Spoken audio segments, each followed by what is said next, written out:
din siya.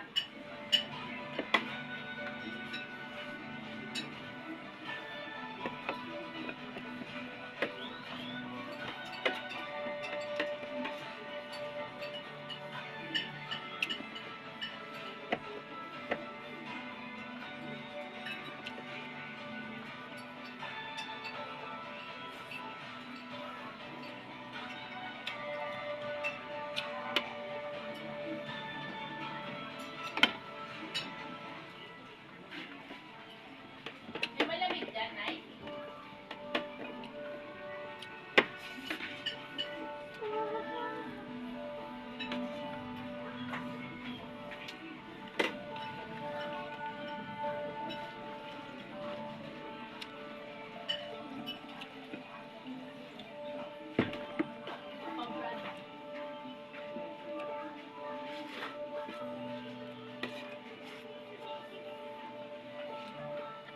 Okay.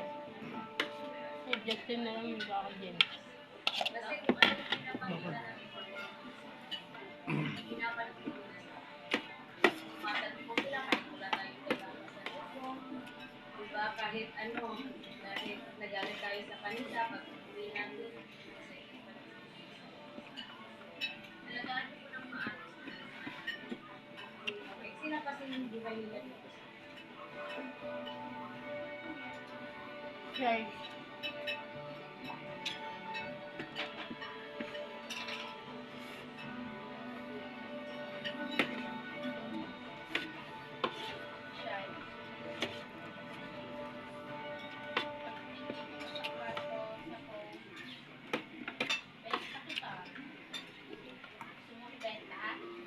Ayon sa alaman, noong unang panahon ay isang Wala magkakagusto sa'yo.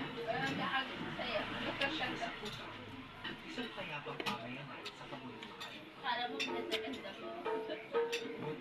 Ngunit siya ay isang mortal at sa iyong pakasal.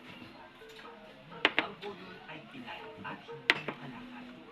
Ngunit dala niya ang iyang mga bagay. Mula nang siya tumira sa komunidad, dumami ang mga alaga at lumabo ang Kumuha kayo. ang dating sanay. Naging masakit. Ano daw? Abot mo nga siyang baso na. Lipas ang kapatid Ah, na sanay ang taong sa pinay. At nang sa siya Ah, dagdagan mo daw. nabaon din sa nilo labis itong Tawa mo muna yung cellphone mo. Dagdagan mo yan dyan. araw pagdapak siya. Ay?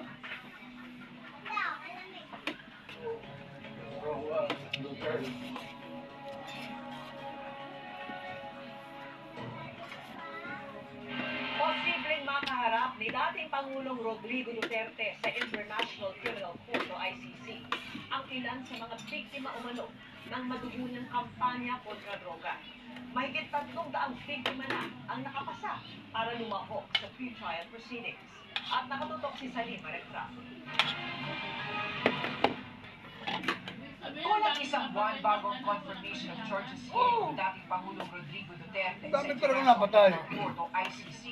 Iniulat ng Victims Participation and Reparation Section ng VPRS. Maganda sana ang trabaho ni Duterte kung walang nadamay ng mga Duterte. Talagang patay lahat ng mga hayop pati mga puser. Ang problema mo, natatamay na bata. Ano yung ayos na? Kumpirmasyon ng kanilang pagkakakilanlan. Ang kumpirmasyong nakaranas sila ng pinsala. At kumpirmasyong ang mga ito ay dinulot ng mga krimeng ipinipinta. Ano mo yung batang ano? Kabilang sa mga testimonya ng ilang saksi. Ang kawalan ng dignidad sa kamatayan ng kanilang kaanak. At kung paano nilang ito Bata-bata. 14 anos lang yata yun. Ayon sa ICC Accredited Council na si Attorney Joel Butuyan, malaking bagay ang mga testimonya Diba, para malaman diba kung mga mananatiling magnanakaw, crimes ganun against nila. humanity Kagaya ni Batang, lang diba? ang kakaharapin ni Duterte Magnanakaw dun sa o atin, kung may pananawin ginagawa ito na nagkuhan dyan sa para ganyan. sakupin ng iba pang krimen. Baka sa pasita. Yung na ng bad boy yun. Tapos, si ano, si Robin, ano naman. Wala huli din nagnanakaw yun, di ba? Si Robin. Nanak mo kasi yata kaya binaril na.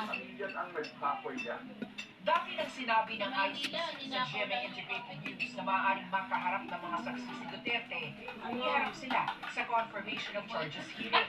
Sa confirmation of charges hearing sa September 23, dedesisyonan kung Ano tutuloy yata, ang kaso Erika? sa trial o Bakit kasama ipapasuret ko? patuloy na kinukuha ng GMA Integrated News ang Kasi, file ni baka Duterte. hindi lang siya Para beses na sa GMA nakawin Integrated kaya lahat News, ng sa ninakaw sa kanya lahat Katuto, nabuntun. 24 oras. Ano yun? Siya ang na, siya ang na, ano kanila, hindi. Kaya sa ng kanila. isang district engineering office sa Bulacan na isinailalim sa floating status dahil sangkot Kaya umano nga sabi nila, di ba naman kung magkaiba, wag ka lang Wala pa magnakaw. ng DPWH. Hindi lang tiwaling district engineers ang Diba kanilang ka, nilulutan pa yung kundi mga pati ako sa ibang daliri at sa opisyal paa. ng gobyerno. Sinuklat yung talampakan. Maris Uman. Yung mga daliri, yung mga Kasunod ng pagkakaaresto kay DPWH Batangas First District Engineer Apelado Calalo Bayan na Elmer yun. kay Batangas First District Engineer Leandro Yung maraming Beniste, tato, nagwawala ano, si DPWH Secretary Manuel Bunoan sa iba pang district engineer ng kanyang kagawaran. It's already a warning to everybody. Kailangan po lahat ng nagpapatupad ng mga Pito pala tayo, projects at the President calling that the one ng gusto ng mga proyekto at dapat Nauna nang nilagay sa presence natin si Renato Bulacan First District Engineer Ngayon? OIC District Engineer Bryce Erickson Hernandez. Namatay asawa nun. Miyembro ng First District Kambal lang yun. Engineering Namatay sa panganak, kambal. Kasunod ito ng mga Tapos, tinutukoy ni Pangulong. kambal yung babae, may panganay siya lalaki. Tapos, mga Hinihintay pa raw ni Bunuan Asawa niya pa rin sa mga ganun. sangkot. Pero nakaumang na raw ang posibilidad Pangalawang na asawa criminal niya na yun. suspension dapat sa kanila. because of the on yung perceive anomalous implementation of projects. Nung sinasabi natin those projects, yan ang pinakagarapan. Kata dati ni Joseph So yun. we're validating it and I think in this stage, siguro baka dapat hindi lang floating state, status yan. I have to nag-issue na po ako ng show cause order